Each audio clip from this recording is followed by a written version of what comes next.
ഞാൻ ഗ്രീഷ്മ രാമചന്ദ്രൻ. എനിക്ക് നല്ല ടെൻഷൻ ഉണ്ട്, നിങ്ങൾക്ക് ഫീൽ ചെയ്യണില്ലേ? സാധാരണ ഞാൻ ഈ ടെൻഷൻ വരുമ്പേ റീൽസ് ഇരുന്ന് കാണും. നിങ്ങൾക്ക് ഉണ്ടോ സ്വഭാവം?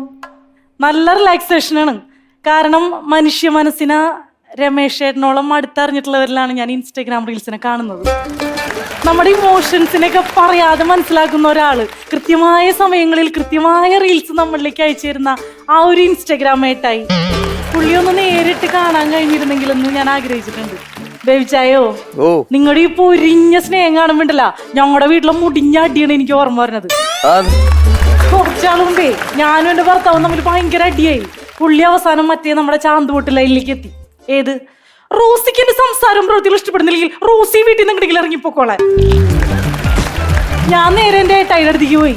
ഏട്ടായി കൃത്യമായി എനിക്ക് ആവശ്യമുള്ള സാധനം എന്റെ കയ്യിൽ തന്നു. ഒരാൾ നഷ്ടപ്പെടുത്തിയ ഒന്നിനെ മറ്റൊരാൾക്ക് മനോഹരമായിട്ട് പ്രണയിക്കാൻ കഴിയും. കവി എഴുതോ ഇതുപോലെ? അതായത് 2 വരിക്കുള്ളിൽ ഞങ്ങളുടെ പെണ്ണുങ്ങളുടെ ഹൃദയത്തെ കവർന്നു എന്ന് വേണം പറയാൻ. ചായ കുടിക്കാനുള്ള ആഗ്രഹമായിട്ട് ഞാനും വിട്ട് ആ യാത്ര ചെന്നെത്തിയത് ഒരു ചെക്ക് പോസ്റ്റിലാണ്. ചായ കുടിക്കണമെന്നുള്ള ആഗ്രഹമായിട്ട് ഞാൻ ചെന്ന് കയറിയത് മലയ്ക്കപ്പാറ എന്ന സുന്ദര ഗ്രാമത്തിൽ. വെറും 170 കിലോമീറ്റർ. എന്തായാലും അവിടെ വരെ എത്തിയതല്ലേ, ഒരു സെൽഫി എടുത്ത് പോസ്റ്റ് ഇട്ടേക്കാന്ന് കരുതി ഞാൻ പോസ്റ്റ് അങ്ങോട്ട് ഇട്ട്. Solo ride with my partner എന്റെ വണ്ടി. സംഭവം ഫേസ്ബുക്കിൽ വീണതും ശങ്കരമ്മാവന്റെ ഫസ്റ്റ് കമന്റ് വന്നു. പൊന്നുമോളെ, നിനക്ക് ഇങ്ങനെ ഒരു ആഗ്രഹം ഉണ്ടായിരുന്നെങ്കിൽ അമ്മാവനോട് പറയായിരുന്നില്ല? അമ്മാവൻ നടത്തി തരൂലേ മോളെ? നീ എത്രയും പെട്ടെന്ന് തിരിച്ചു വരിക, നിന്നെയും കാത്ത് കണ്ണീർ പറ്റാതെ നിന്റെ കുടുംബം. അമ്മാവന്റെ വിചാരം ഞാൻ ഏതോ ഒരു പാർട്ട്ണറെ പൊളിച്ചോടി പോയിക്കണെന്നാണ്. അല്ലെങ്കിൽ കള്ളക്കളവ് സമ്മതിക്കൂല, എവിടെ പോയാലും തിരിച്ചു വിളിച്ചോണ്ട് വരും, രക്ഷപ്പെടാൻ സമ്മതിക്കൂല. അതേസമയം ഇൻസ്റ്റഗ്രാമിൽ ഞാൻ ഈ പോസ്റ്റ് ഇട്ടതും 10 മിനിറ്റിനുള്ളിൽ എന്റെ സോളോ റൈഡ് ഒരു പഞ്ചായത്ത് റൈഡായിട്ട് മാറി. അടുത്ത റൈഡിന് ഒരു 10 പേരെ കൂടി എനിക്ക് കൂടുതൽ. അല്ലാതെ എന്നെ പോലെ തന്നെ ഈ വരാതിരിക്കാൻ ഏത് ഭ്രാന്ത് അല്ലേ? ശ്രദ്ധിക്കണ്ടോന്ന് അറിയാൻ വേണ്ടിയാ. ഭ്രാന്ത് വരാതിരിക്കാൻ വേണ്ടി റൈഡ് പോയ ഭാര്യമാരായിരുന്നു എല്ലാവരും. തിരിച്ചു വന്നതിന് ശേഷം ഞാൻ ആലോചിച്ചു, ഞാൻ എന്തിനാ പോയത്?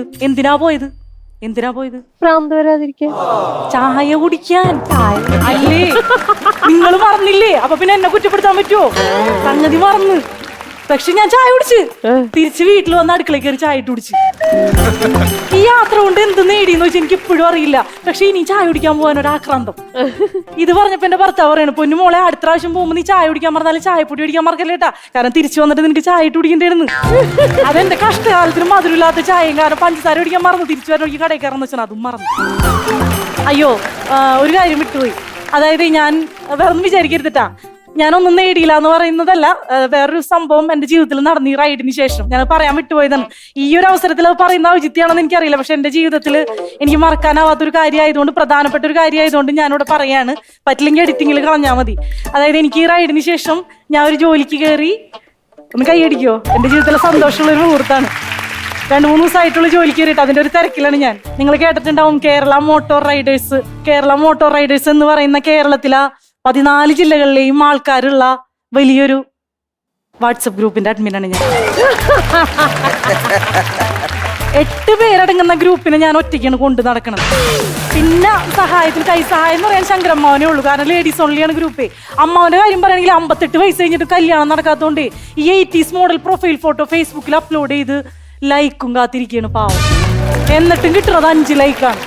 അതേസമയം കാത്തിരിക്കാൻ സമയമില്ലാത്ത നമ്മൾ ഇൻസ്റ്റഗ്രാമേഴ്സ് ടിഫിൻ ബോക്സിൽ ബിസ്ക്കറ്റ് വയ്ക്കാൻ മറന്നതിനെ സ്വന്തം അമ്മനോട് വഴക്കിട്ടിരിക്കുന്ന തന്റെ ക്യൂട്ടി ബേബിയെ ആ ക്രൂരയായ അമ്മയിൽ നിന്നും മോചിപ്പിച്ച് അവളുടെ കൊട്ടാരമാകുന്ന റിയൽ ലൈഫിൽ നിന്നും അവന്റെ കുടിലിലെ റിയൽ ലൈഫിലേക്ക് കൈ പിടിച്ചുകൊണ്ട് പോകുന്ന വീഡിയോക്ക് കിട്ടുന്നത് 5 മില്യൺ വ്യൂസ് ആണ്. ഇത് കാണുമ്പോൾ സ്വാഭാവികമായിട്ട് ഫേസ്ബുക്ക് അങ്കിൾസിന് കുരു പൊട്ടും. അവരപ്പോ തന്നെ ഒരു പോസ്റ്റ് ഇടും. കുട്ടികളെ സ്കൂളിലേക്ക് അയക്കുന്ന മാതാപിതാക്കളുടെ ശ്രദ്ധയിലേക്ക് ഇന്ന് മലപ്പുറത്ത് നടന്നത് എന്ന് തുടങ്ങി. പൊന്നുമക്കളെ, അച്ഛനമ്മമാരുടെ സ്നേഹത്തോളം വരില്ല ഭൂമിയിലെ മറ്റൊരു സ്നേഹവും എന്നുള്ള യഥാർത്ഥ സ്നേഹം തുറന്നു കാട്ടാൻ ശ്രമിക്കുന്നിടത്തേ ദാ പോകുന്നു ചിറക്കൽ ശ്രീഹരിയുടെ പെണ്ണ് എന്ന ബാക്ക്ഗ്രൗണ്ട് സ്കോർ ഇട്ട് തന്റെ ക്യൂട്ടി ബേബിയെ ഊട്ടുന്നതും ഒരുക്കുന്നതും സ്കൂളിലേക്ക് അയക്കുന്നതുമായ വീഡിയോ പങ്കുവെച്ച് റിയൽ ലവ് എന്ന് നമ്മളെ തെറ്റിദ്ധരിപ്പിക്കും. ഇനി കാത്തിരിപ്പിന്റെ കാര്യത്തിൽ മാത്രമല്ല, ക്ഷമയുടെ കാര്യത്തിലും നമ്മുടെ അങ്കിൾസ് മുന്നിൽ തന്നെയാണ്. ഉച്ചയ്ക്ക് ഒരു ചക്കരിശ്ശേരി കൂട്ടിയാലോ, ഒരു മാമ്പഴപ്പുളിശ്ശേരി കൂട്ടിയാലോ അപ്പൊ നൊസ്റ്റാൾജിയ ഇറക്കണം. അത് നിർബന്ധ. ഈ ചക്കരിശ്ശേരിയുടെ ഫോട്ടോ അപ്ലോഡ് ചെയ്ത് ഈ ചക്കരിശ്ശേരിയിലെ ചക്കയെക്കുറിച്ചും ചക്കയിലെ ചക്കക്കുരുവിനെ കുറിച്ചും ചക്കക്കുരുവിന്റെ ഔഷധ ഗുണങ്ങളെ പറ്റിയും എന്തിനേറെ പറയാണ് ഈ ചക്കയുണ്ടായ പ്ലാവിന്റെ ചരിത്രത്തെ കുറിച്ച് വരെ കുറിപ്പ് എഴുതി പോസ്റ്റ്. അതേസമയം ഇതിനൊന്നും ക്ഷമയില്ലാത്ത നമ്മൾ ഇൻസ്റ്റഗ്രാമേഴ്സ് ചൈന വന്മതിലിന്റെ ഫോട്ടോ ഇട്ട് അവരെ വൺ വേർഡ് ക്യാപ്ഷൻ ആണ്. ഏത്? Vibes, moods, goals, life, that's enjoy. ഇത് കാണുമ്പോ എനിക്കും തോന്നി എൻജോയ് ചെയ്യാൻ നല്ലത് ഇൻസ്റ്റാഗ്രാമാണ്. മാത്രമല്ല പുറത്തു പറയാൻ പാടില്ല. എന്റെ പിള്ളേരും പറഞ്ഞ് അമ്മയുടെ ഈ തള്ള വൈബ് മാറി കിട്ടാനായിട്ട് 3 നേരം ഇൻസ്റ്റാഗ്രാം സേവിച്ചാൽ മതി. അത് പ്രത്യേകം പറയുകയാണെങ്കിൽ രാത്രി കിടക്കുന്നതിന് മുമ്പും രാവിലെ ഉണർന്നതിന് ശേഷം വെറും വയറ്റിൽ സേവിച്ച് കഴിഞ്ഞാൽ അത്യുത്തം മാത്രമേ. ഇത് കേട്ടോണ്ട് ഞാൻ എന്ത് ചെയ്ത് ഫേസ്ബുക്കിൽ നിന്ന് യാത്ര പറഞ്ഞ് നേരെ ഇൻസ്റ്റാഗ്രാമിലേക്ക് യാത്ര തിരിച്ച്. അപ്പൊ ഉണ്ട് നമ്മുടെ അഴകിയരാമുള്ള ശ്രീനിവാസം പറഞ്ഞ പോലെ ഫേസ്ബുക്കിലേക്ക് കയറി ചെല്ലുന്നവർക്കൊക്കെ ശുക്രാണം പൈസ കൊടുക്കുന്നുണ്ട് അത്ര. ഞാനും കയറി ചെന്നു. അപ്പൊ എന്നോടൊരു ചോദ്യം, സ്വന്തമായി എന്തുണ്ട് കയ്യിൽ കണ്ടന്റ്? ഈ ഒരു തണ്ടിൽ എന്തുണ്ട് ഏട്ടാ? പണ്ടാരോ പറഞ്ഞ പോലെ ഇല്ലത്തൂന്ന് ഇറങ്ങുകയും ചെയ്ത് കൊല്ലത്തോട്ടോട്ട് എത്തിയൂല്ല. പക്ഷെ ഇതൊക്കെ പറഞ്ഞാലും എനിക്ക് ഇപ്പോഴും ഒരു കൗതുകം കൊണ്ടിട്ടാ. എന്താണെന്നറിയോ? അതായത് നമ്മൾ സോഷ്യൽ മീഡിയയിൽ ഒരു 1 ഡേ ചലഞ്ച് നടത്തുകയാണെങ്കിലേ, അതായത് നമ്മുടെ ന്യൂജൻ ഇൻസ്റ്റാഗ്രാമേഴ്സിനാ ഒരു ദിവസത്തേക്ക് ഫേസ്ബുക്കിലേക്കും ഫേസ്ബുക്ക് അങ്കിൾസിനാ ഒരു ദിവസത്തേക്ക് ഇൻസ്റ്റാഗ്രാമിലേക്കും പറഞ്ഞു വിടുകയാണെങ്കിലേ എന്തായിരിക്കും നമ്മുടെ സോഷ്യൽ മീഡിയയിലെ അവസ്ഥ? അപ്പൊ നിങ്ങളൊന്ന് ആലോചിച്ച് കമന്റ് ഇടുക. നല്ല കമന്റ് അടുത്ത കണ്ടന്റ് ആയിട്ട് ഞാൻ വരാം.